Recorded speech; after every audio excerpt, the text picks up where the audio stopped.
Hello and welcome to the BBC School Report from St Paul's Cathedral. On Friday the 13th of March, a service was held here in St Paul's commemorating the last of the veterans returning from Afghanistan.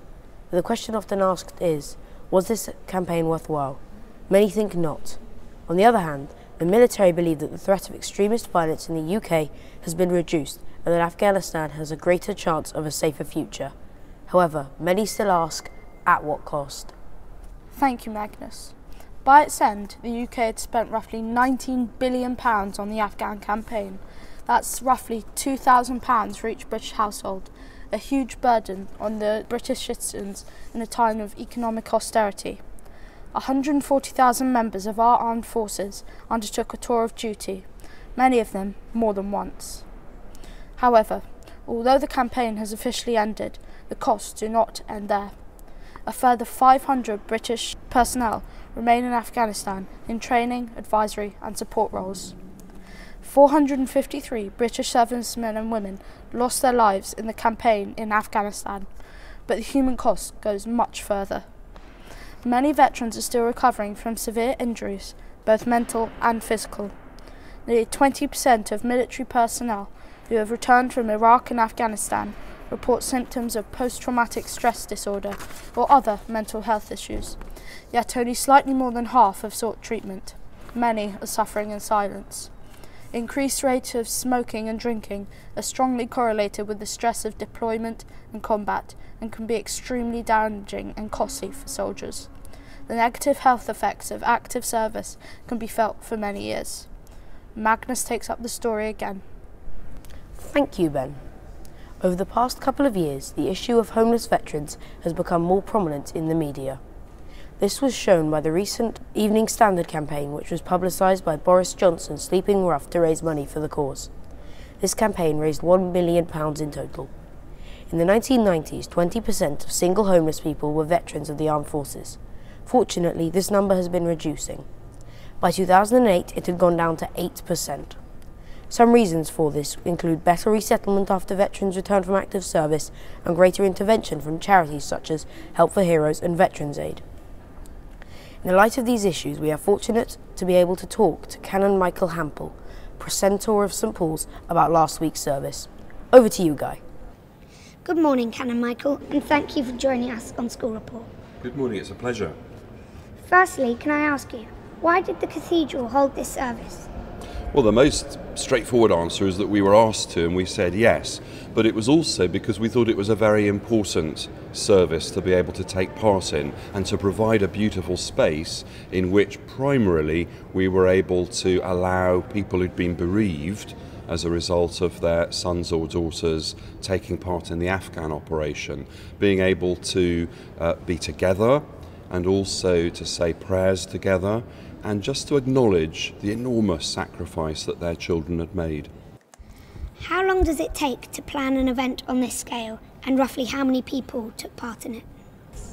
Well, we'd like it to take much longer than it did, but we only had 10 weeks because the government wanted the service to be in March. So we didn't have as long as we'd like to have had, but in some ways that didn't matter because we all rallied together and we used those 10 weeks really effectively and creatively to get everything done that needed doing to make such a good service. And I'd say that everybody who works at the cathedral had some sort of role in getting the place ready for the service, and that means about 150 people altogether I think would have had some part to play, but there were also lots of people at the Ministry of Defence, at Buckingham Palace, at Downing Street, at the military, who all played a role as well. That sounds like a lot of fun. It was fun, yes. It was quite tricky as well, you know, because we wanted to make sure that we did the right thing by everybody, and lots of people had different opinions about what to do, and we had to stay nice and calm and collected so that what happened on the day was just right. Thank you. Now over to Joss. Thank you, Guy. Canon Michael, can I ask which part of the service meant the most to you? The part that I was particularly moved by was when a young teenager called Tyler Barrow asked everybody present if they would strive for all that makes for peace. And standing behind him we had the leaders of all the different world faiths, So we had Jews and Christians and Muslims and Hindus and Sikhs and all sorts of other people, and they all answered his question, will you strive for all that makes for peace, by saying, we will. And I think that just shows that even though the news stories that we hear are pretty grim, we're all really earnestly, sincerely doing our best to make this world a better place. In what ways does a service like this help those who served and their families? I think it was about allowing them to come together, because 543 people died, and I shouldn't think that the families of all of those people had ever been in one place before at the same time. So people were able to share their experiences, and I think just know that if they'd lost a son or a daughter, they weren't on their own.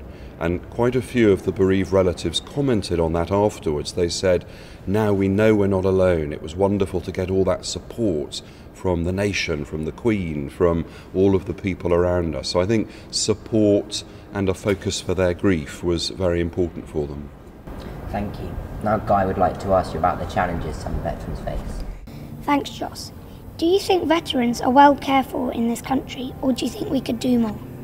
Well, I think we could do more, but it's more built on the fact that quite a lot of good stuff is done already. I think that the way that we help people who've lost limbs in warfare to be rehabilitated is really quite impressive, and some of the tremendous work that's done by the Royal British Legion, by Help for Heroes and by other agencies is very impressive. But I'm very glad that on the political agenda, the business of how we look after our veterans is always high on the list, and what we've got to do is keep nudging the politicians and say, don't forget, we want our veterans looked after as well as possible.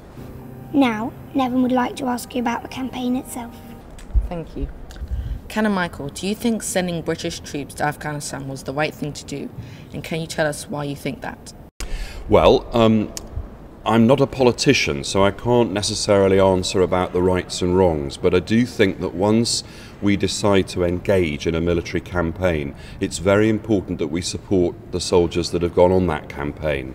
So it's not right when soldiers are campaigning for us back home to be trying to cast doubt on what they're doing, because that destroys the confidence of what they're doing. I do generally believe that when there is a very evil regime in control of a country, it has to be challenged. And what I would hope is that we do as much of that challenging as possible by diplomacy and by politics. But sometimes, sadly, that doesn't work, and then we have to resort to military engagement. And we do that with a really heavy heart. But there are times when that's necessary, when evil has to be met in a very dramatic way, and unfortunately that often means military campaigning. What difficulties are there bringing the Christian message to those whose job is to fight? Well, one of the important messages of the Christian faith is that God is alongside his people in their suffering. So there's a sense of God's presence when the going is really tough, God's presence in your life. That's one of the messages of the cross in the Christian story. And when soldiers are on the battlefield, of course, the risk to their lives is enormous. And I've been very struck over the years when I've talked to soldiers and when I've talked to military chaplains about the way in which they talk about feeling the presence of God at that darkest moment of their lives. And I remember a major general once coming back from a campaign in Afghanistan a few years ago, and he said to me, you know, Michael, there are no atheists on the battlefield, because everybody needs to hold on to hope. And one of the Christian messages is God's with you and there is hope despite everything. Canon Michael, in light of your last answer, do you think the sacrifice of those soldiers who died has been worthwhile? I think it has to be worthwhile. No soldier in a military combat that dies should ever be thought of as having wasted his life, I think, because again that's about honouring what he chose to do. But the other thing is that we've got an obligation to make it worthwhile. It's not just about the soldiers on the campaign. We have to say, what are we going to do now about the situation of the world in which we live, what's happening in Afghanistan. So we don't just withdraw and then say, right, that's it, we're going to forget about Afghanistan. We've got to build on what the soldiers achieved there, and we're also making worthwhile what they did, A, by not forgetting what they did, and B, by keeping up the campaign for peace.